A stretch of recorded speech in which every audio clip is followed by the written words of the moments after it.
अस्सलाम वालेकुम and welcome back to the basic course of Laravel.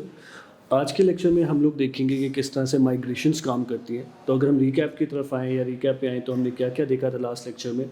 तो हम लोगों ने डेटाबेस बनाना सीखी थी कि डेटाबेस आप किस तरह से बना सकते हैं और किस तरह से फिर उसको कनेक्ट कर सकते हैं आप अपने लारावेल प्रोजेक्ट में। तो आज हम उस डेटाबेस के अंदर जो हमने लास्ट टाइम क्रिएट की थी उसमें हम लोग टेबल्स क्रिएट करेंगे और टेबल्स क्रिएट करने के बाद हम लोग फिर आहिस्ता आहिस्ता आगे देखेंगे किस तरह से हम लोग CRUD ऑपरेशंस जो है उनको लेके चल सकते हैं। जब मैंने CRUD ऑपरेशंस की बात की तो इसका मतलब है कि क्रिएट किस तरह से कर सकते हैं आप, अपडेट किस तरह से कर सकते हैं, डिलीट किस तरह से कर सकते हैं और व्यू किस तरह से कर सकते हैं फाइल को। वो सारी चीज़ें जो हम डेटाबेस में स्टोर करेंगे उन सारी चीज़ों पे हम लोग CRUD ऑपरेशंस अप्लाई करेंगे। तो अगर आप मेरी स्क्रीन पर आएँ और अगर हम लोग पिछले ही जो हमारा लास्ट लेक्चर था उसको रिकैप करें थोड़ा सा, तो आपको मैंने बताया था कि किस तरह से आप MySQL को टर्मिनल के अंदर ही यूज़ कर सकते हैं। तो आप लिखेंगे MySQL-u जो आपका यूज़र नेम होगा, रूट और फिर आपका -p which is your password. आप अपना पासवर्ड एंटर करेंगे, जो भी आपका पासवर्ड होगा, जो भी आपने पासवर्ड सेट किया हुआ आप वो पासवर्ड एंटर करेंगे और उसके बाद आपके पास एक MySQL का आपके लिए शेल जो है वो ओपन हो जाएगा। इसमें अगर आपने अपनी डेटाबेसेस देखनी तो आपने लिखना है शो डेटाबेसेस। तो ये सारी डेटाबेसेस थी जो हम लोगों के पास ऑलरेडी एग्जिस्ट करती है। तो जो हमने डेटाबेस बनाई थी वो हमारी थी laravel_course की। तो हम यही डेटाबेस यूज़ करेंगे यूज़ laravel_course। ठीक है, हमारी जो डेटाबेस है वो चेंज हो गई। और अगर हम इसमें हम आके टेबल्स को देखें कि अगर हमारे पास कोई टेबल्स एग्जिस्ट करते हैं या नहीं करते, तो अगर आप देखें तो अभी हमारे पास जो टेबल सेट है वो एम्प्टी, यानी हमारे पास कोई टेबल एग्जिस्ट नहीं करता। तो जैसे मैंने माइग्रेशंस की बात की और आपको मैंने डिफरेंस भी बता चुका हूँ ऑलरेडी माइग्रेशंस का कि क्या फ़ायदा क्या होता है माइग्रेशंस का, किस लिए हम लोग माइग्रेशंस यूज़ कर सकते हैं, जबकि हम लोग ईजी वे में जाके सिंपली डेटाबेस के अंदर जाके टेबल्स क्रिएट कर सकते हैं और उसके अंदर फिर हम एट्रीब्यूट्स को भी बना सकते हैं।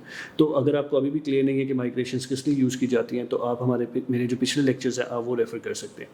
तो अगर आप इस स्क्रीन पर देखें तो जो हमारा, जैसे मैंने आपको लास्ट लेक्चर में भी बताया था कि इट्स एक्चुअली गुड प्रैक्टिस कि अगर आप MySQL के लिए एक सेपरेट टर्मिनल खोल लें और जो आपका सर्वर है उसके लिए सेपरेट टर्मिनल खोल लें और एक और सेपरेट टर्मिनल खोल लें अगर आपने कोई कमांड जो है वो यूज़ करनी हो या रन करनी हो। तो अगर आप यहाँ पर देखें तो मेरे पास सर्वर यहाँ पर ऑलरेडी रन कर रहा है सर्वर, तो मैं इस पर बिल्कुल कुछ नहीं करूँगा। ये मेरा MySQL का हो गया। इसके अलावा हम एक और टर्मिनल खोल लेते हैं। इस पर हम लोग अपनी सारी माइग्रेशंस की जो भी कमांड्स है या कोई भी दूसरी कमांड्स हम वो रन करेंगे। तो माइग्रेशंस बनाने के लिए सबसे पहले हम क्या करते हैं, PHP आर्टिसन हम लिस्ट देख लेते हैं। अगर आपको याद हो तो मैंने आपको बताया था कि हमने जो लिस्ट है, स्पेस नहीं दी, कि मैंने आपको बताया था कि PHP आर्टिसन के थ्रू आप सारी आर्टिसन के साथ जितनी भी कमांड्स हैं वो सारी की सारी कमांड्स आप देख सकते हैं। तो जब आप PHP आर्टिसन कमांड करेंगे तो सारी की सारी लिस्ट जो है, यानी जो आपकी PHP आर्टिसन की जो लिस्ट है वो सारी आ जाएगी विद द कमांड्स। तो अगर आप देखें यहाँ पर आएँ तो यहाँ पर जो हमने यूज़ इस वक्त करनी है, अगर आप M में जाए माइग्रेट के अंदर, हमने ये कमांड्स अब यूज़ करनी है। ठीक है, अब इन कमांड्स के अंदर जो हमने माइग्रेशन बनाने के लिए जो सी कमांड यूज़ होती है वो हमारी है PHP आर्टिसन क्रिएट माइग्रेशन। अच्छा, ये हमारी सारी माइग्रेट से रिलेटेड कमांड है। ठीक है, अब माइग्रेशन बनती किस तरह से। अब जब आपने माइग्रेशन क्रिएट करनी है तो माइग्रेशन के लिए आप क्या करेंगे, आप यहाँ पर आएंगे अपने टर्मिनल के अंदर और इस पर आप आके करेंगे PHP आर्टिसन मेक माइग्रेशन और साथ आप अपनी क्रिएट, जो भी आपके टेबल का नाम आपने रखना है, क्रिएट ब्लॉक्स टेबल और उसके बाद -- क्रिएट ब्लॉक्स। तो ये जो है ये बेसिकली क्या करेगा कि ये आपकी एक माइग्रेशन क्रिएट कर देगा ब्लॉक्स के नाम से और जो आपका जो टेबल होगा उसका ये नाम होगा। तो अगर अब हम अपनी माइग्रेशंस में आएँ तो अगर आप देखें तो यहाँ पर डेटाबेस के अंदर आपने यहाँ डेटाबेस में जाना, लेफ्ट साइड पर अगर आप देखें जो हमारा फाइल स्ट्रक्चर है यहाँ से आपने जाना माइग्रेशंस के अंदर और माइग्रेशंस के अंदर आपके पास यहाँ पर टेबल जो अभी आपने माइग्रेशन क्रिएट की है वो माइग्रेशन आपके पास यहाँ पर पड़ी होगी। अगर अब आप यहाँ पे देखें तो ये माइग्रेशन है जो अभी हमने क्रिएट की है। तो इसके अंदर बाय डिफ़ॉल्ट आपको कुछ एट्रीब्यूट्स मिलते हैं और आपके पास इसके अंदर 2 मेथड्स हैं जो आपके पास है अप और डाउन का। अगर आप अप और डाउन क्या करते हैं, इसके अंदर सारे आप अपने जितने भी आपके एट्रीब्यूट्स हैं आप सारे के सारे अपने एट्रीब्यूट्स इसमें डिफ़ाइन करेंगे। इन केस अगर आपने ड्रॉप करना है अपना लेट्स से जो टेबल है उसको ड्रॉप करना है या ऑलरेडी अगर आप माइग्रेट जब पुश करेंगे तो लेट्स से कि अगर वो टेबल ऑलरेडी एग्जिस्ट करता होगा तो वो उस चीज़ को नहीं दोबारा से माइग्रेट करेगा।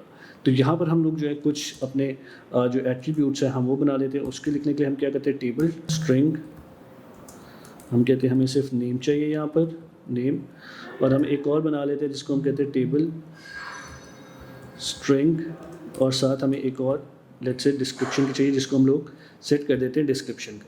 अब अगर हम वापस आएँ अपने माई एसक्यूएल के अंदर, लेट्स से हम इसको सेव करते हैं, अगर हम आए अपने माई एसक्यूएल में वापस आएँ, अब देखते हैं क्या ये टेबल हमारे पास आया उस डेटाबेस में कि नहीं।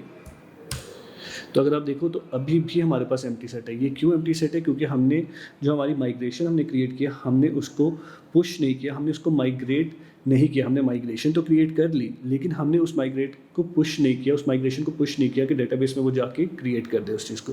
तो उस चीज़ के लिए हम लोग क्या करते हैं, हम लोग करते हैं PHP आर्टिसन माइग्रेट।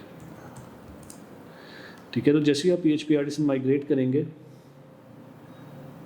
तो आपके पास अननोन डेटाबेस लारावेल। अच्छा, अब यहाँ पर जो एरर है वो बेसिकली एरर क्या आ रहा है कि यहाँ पर वो डेटाबेस देखना चाह रहा है लारावेल, और हमारे पास जो हमने डेटाबेस सेलेक्ट की थी वो कौन सी थी, हमारे पास थी लारावेल अंडरस्कोर कोर्स की हमारी।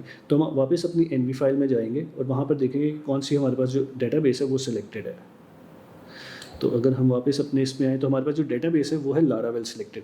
तो अगर आप वापस अपने MySQL में जाएं और यहाँ पर अगर आप आके देखें तो हमने जो डेटाबेस चूज़ की थी वो थी लारावेल कोर्स की। हम इसको कॉपी करेंगे, कॉपी करने के बाद हम वापस अपने NV फाइल में आएंगे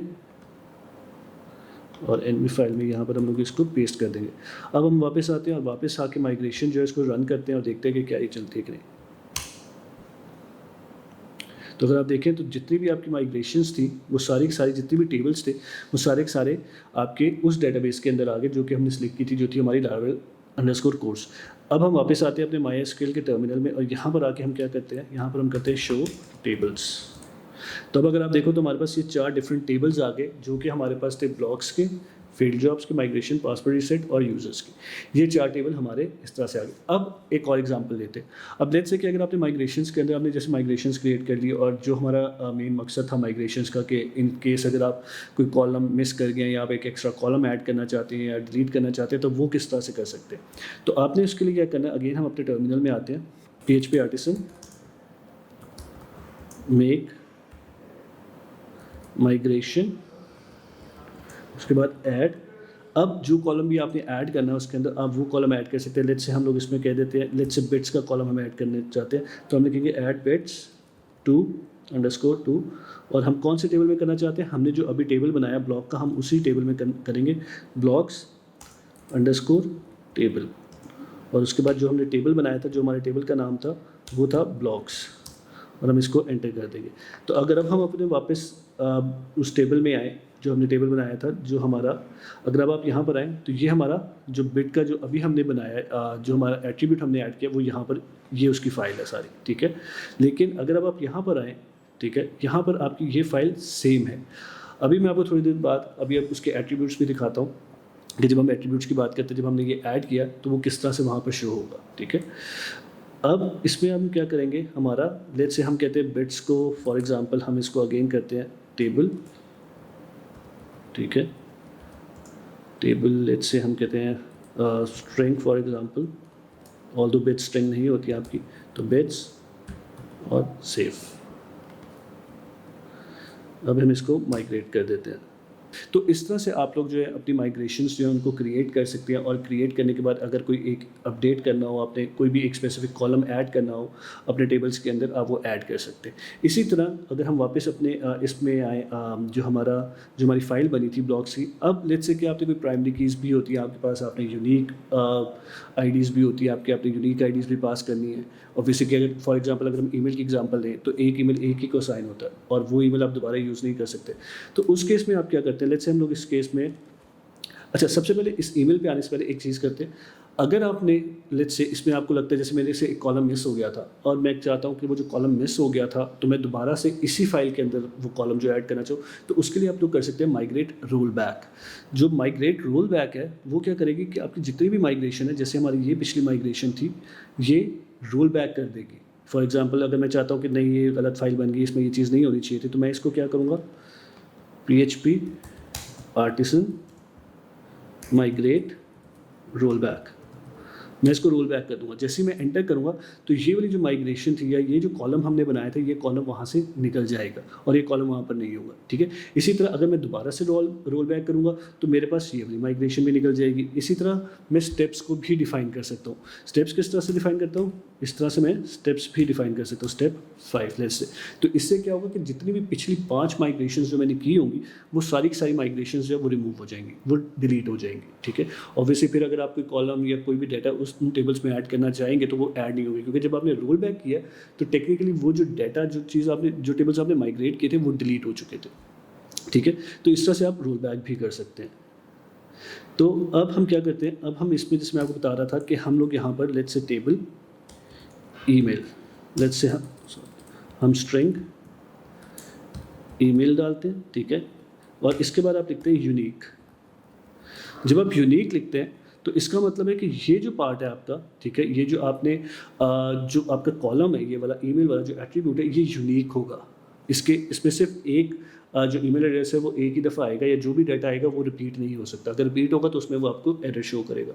तो वो डेटाबेस लेवल पे भी आपको एरर शो कर सकता है। अगर आप उसको प्रोग्रामिंग या कोडिंग लैंग्वेज साइड पे भी एरर शो करवाना चाहते हैं, लेवल पे शो करवाना चाहते हैं एरर, तो वो उस लेवल पर भी आपको एरर देगा, ठीक है। तो ये बेसिकली अभी तक जो हमने चीज़ें देखी, हम लोगों ने रोल बैक को देखा कि रोल बैक क्या होता है। रोल बैक आपको ट्राई कीजिएगा और मुझे बताइएगा कि रोल बैक किस तरह से काम किया आपके साथ। आप कमेंट सेक्शन में भी मुझे बताइएगा कि हमने रोल बैक किया था और रोल बैक में हमें ये जो हमने आउटपुट है उसकी ये आउटपुट मिली, ताकि मुझे पता हो कि आपने रोल बैक को यूज़ किया, ठीक है। इसी तरह अगर हम वापस आएँ अपनी PHP आर्टिसन लिस्ट के अंदर, ठीक है, तो लिस्ट के अंदर अगर आपको याद हो तो हमने कहा था कि इसके अंदर और भी चीज़ें हैं, जैसे ये सारी चीज़ें, ठीक है। अब इसमें रोल बैक मैंने आपको बता दिया।